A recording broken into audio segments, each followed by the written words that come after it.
Saya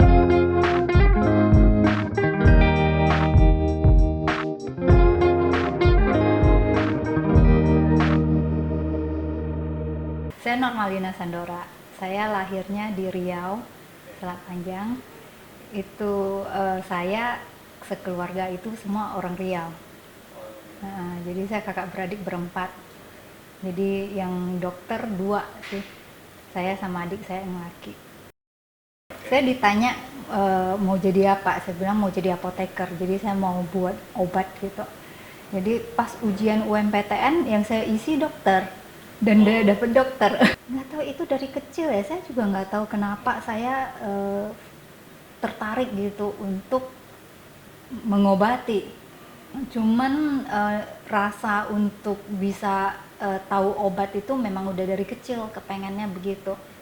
Jadi asal ditanya selalu kalau istilah Indonesia kan berhubungan dengan obat tentu apoteker ya. Ya pada saat zaman dulu kan itu aja. Iya memang di situ mungkin memang saya mau mengobati. Jadi istilahnya aja yang mungkin saya uh, uh, pokoknya berhubungan dengan mengobatin orang gitu. Apa apoteker apa menghasilkan obatnya atau menjadi tukang obat yang mana gitu loh.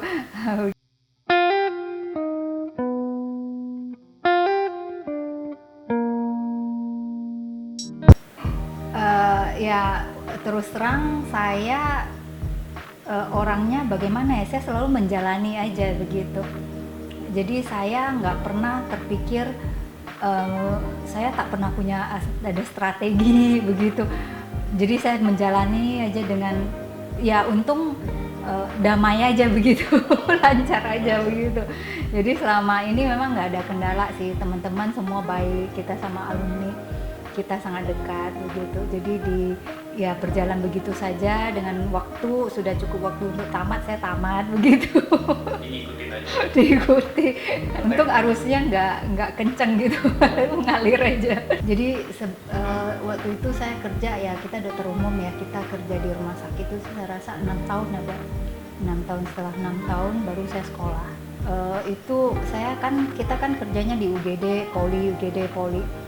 Jadi saya sering merasa dokter, kita sebagai dokter kita selalu kekurangan apa metode, apa bahan gitu yang kita tidak bisa mengobati pasien dengan tuntas.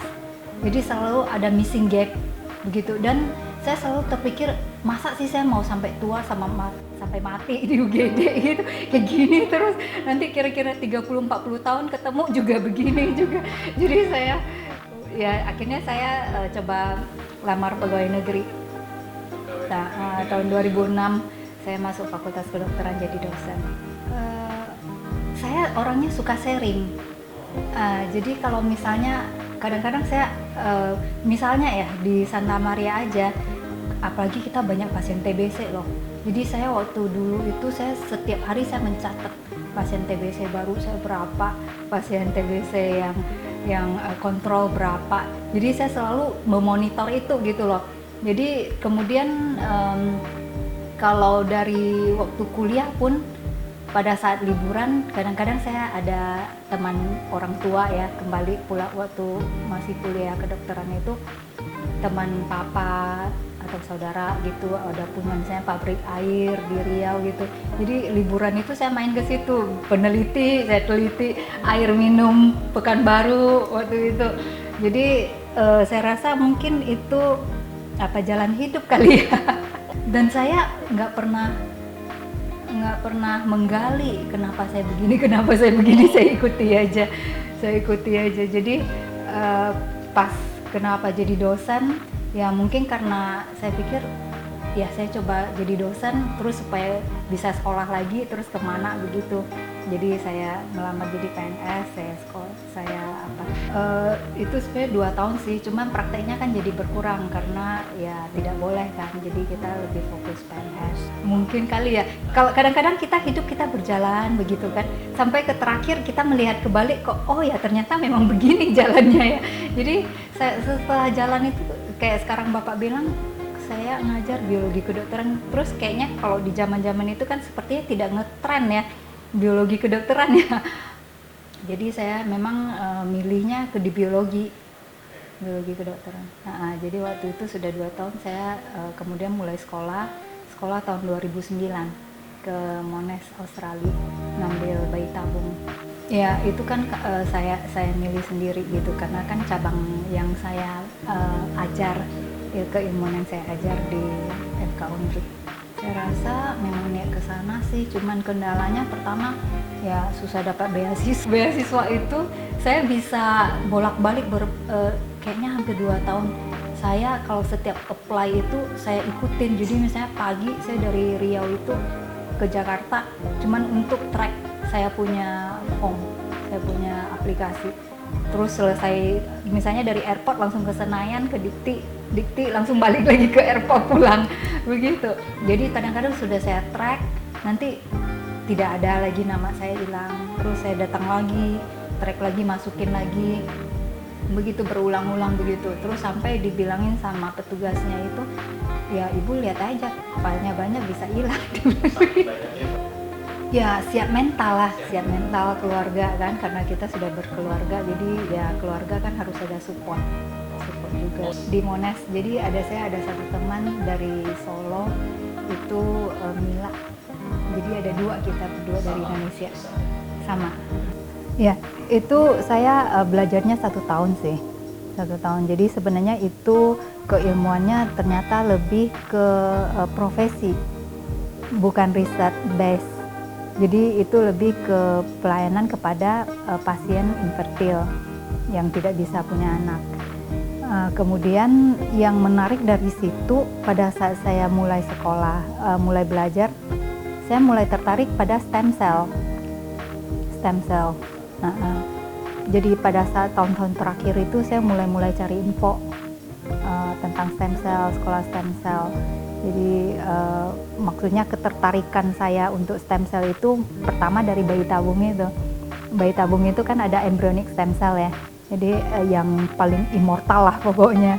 Jadi dari situlah mulai terasa terdorong gitu untuk belajar stem cell.